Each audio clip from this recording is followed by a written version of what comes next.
राधे राधे, जय भगवान जी। फ्रेंड्स, मैं पूजा शुक्ला आप सभी दर्शकों का आप ही के यूट्यूब चैनल इंडियाज़ कंट्री में बहुत बहुत स्वागत करती हूँ। वीडियो में आगे बढ़ने से पहले आप लोगों से रिक्वेस्ट है कि प्लीज़ मेरे चैनल को सब्सक्राइब करें और बेल आइकन पर क्लिक करें ताकि आपको मेरे आने वाले वीडियोज़ की नोटिफिकेशन सबसे पहले मिले और साथ ही वीडियो को लाइक करें, शेयर करें। एक बार भगवान शिव ने पार्वती जी को उनके पूर्व जन्म का स्मरण कराने के उद्देश्य से इस व्रत के महात्म्य की कथा कही थी। श्री भोले शंकर बोले, हे गौरी, पर्वतराज हिमालय पर स्थित गंगा के तट पर तुमने अपनी बाल्यावस्था में 12 वर्षों तक अधमुखी होकर घोर तप किया था। इतनी अवधि तुमने अन्न न खाकर पेड़ों के सूखे पत्ते चबाकर व्यतीत किए थे। माघ की विकराल शीतलता में तुमने निरंतर जल में प्रवेश करके तप किया। वैशाख की जला देने वाली गर्मी में तुमने पंचाग्नि से शरीर को तपाया। सावन की मूसलाधार वर्षा में खुले आसमान के नीचे बिना अन्न जल ग्रहण किए समय व्यतीत किया। तुम्हारे पिता तुम्हारी कष्ट साध्य तपस्या को देखकर बड़े दुखी होते थे, उन्हें बड़ा क्लेश होता था। तब एक दिन तुम्हारी तपस्या तथा पिता के क्लेश को देखकर नारद जी तुम्हारे घर पधारे। तुम्हारे पिता ने हृदय से अतिथि सत्कार करके उनके आने का कारण पूछा। नारद जी ने कहा, गिरिराज, मैं भगवान विष्णु के भेजने पर यहाँ उपस्थित हूँ। आपकी कन्या ने बड़ा कठोर तप किया है, इससे प्रसन्न होकर वे आपकी सुपुत्री से विवाह करना चाहते हैं। इस संदर्भ में आपकी राय जानना चाहता हूँ। नारद जी की बात सुनकर गिरिराज गदगद हो उठे। उनके तो जैसे सारे क्लेश दूर हो गए। प्रसन्नचित होकर वे बोले, श्रीमान, यदि स्वयं विष्णु मेरी कन्या का वरण करना चाहते हैं तो भला मुझे क्या आपत्ति हो सकती है?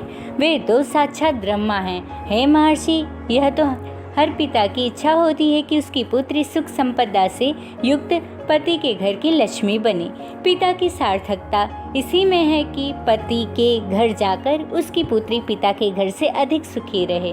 तुम्हारे पिता की स्वीकृति पाकर नारद जी विष्णु के पास गए और उनसे तुम्हारे विवाह के निश्चित होने का समाचार सुनाया। मगर इस विवाह संबंध की बात जब तुम्हारे कानों में पड़ी तो तुम्हारे दुख का ठिकाना ना रहा।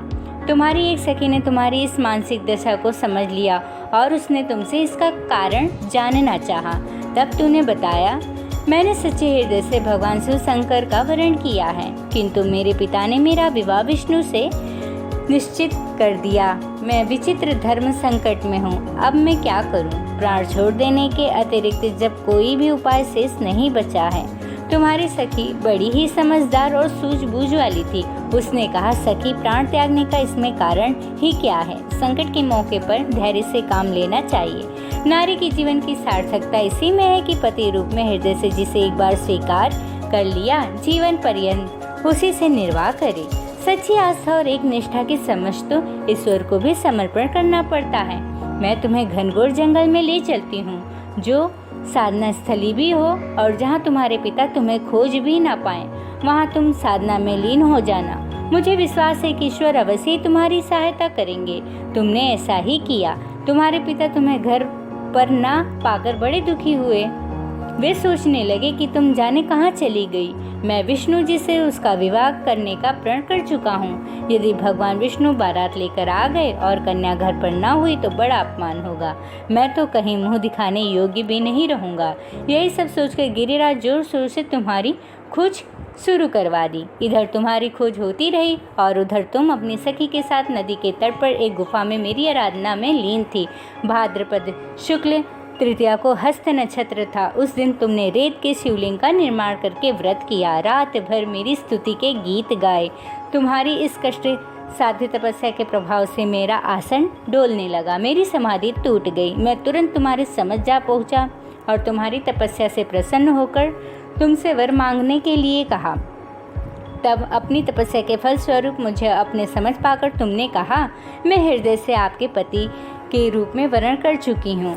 मैं हृदय से आपको पति के रूप में वरण कर चुकी हूँ। यदि आप सचमुच मेरी तपस्या से प्रसन्न होकर आप यहाँ पधारे हैं तो मुझे अपनी अर्धांगिनी के रूप में स्वीकार कर लीजिए।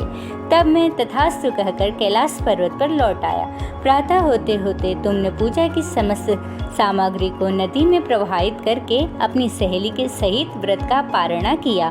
उसी समय अपने मित्र, बंधु और दरबारियों सहित गिरिराज तुम्हें खोजते खोजते वहां पहुँचे और तुम्हारी इस कष्ट साध्य तपस्या का कारण तथा उद्देश्य पूछा। उस समय तुम्हारी दशा को देखकर गिरिराज अत्यधिक दुखी और पीड़ा के कारण उनकी आंखों में आंसू आ गए। तुमने उनके आंसू पोंछते हुए विनम्र स्वर में कहा, पिताजी, मैंने अपने जीवन का अधिकांश समय कठोर तपस्या में बिताया है। मेरी इस तपस्या का उद्देश्य केवल यही था कि मैं महादेव को पति के रूप में पाना चाहती थी। आज मैं अपनी तपस्या की कसौटी पर खरी उतर चुकी हूँ। आप क्योंकि विष्णु जी से मेरा विवाह करने का निर्णय ले चुके थे, इसलिए मैं अपने आराध्य की खोज में घर छोड़कर चली गई। अब मैं आपके साथ इसी शर्त पर जाऊंगी कि आप मेरा विवाह विष्णु जी से ना करके महादेव जी से करेंगे। गिरिराज मान गए और तुम्हें घर ले गए। कुछ समय के पश्चात विधि विधान पूर्वक उन्होंने हम दोनों को विवाह सूत्र में बांध दिया। हे पार्वती, भाद्रपद की शुक्ल तृतीया को तुमने मेरी आराधना करके जो व्रत किया था, उसी के फलस्वरूप मेरा तुमसे विवाह हो सका। इसका महत्व यह है कि मैं इस व्रत को करने वाली कुंवारियों का मनोवांछित फल देता हूँ। इसलिए सौभाग्य की इच्छा करने वाले प्रत्येक युवतियों को यह व्रत पूरी एक निष्ठा तथा आस्था से करना चाहिए।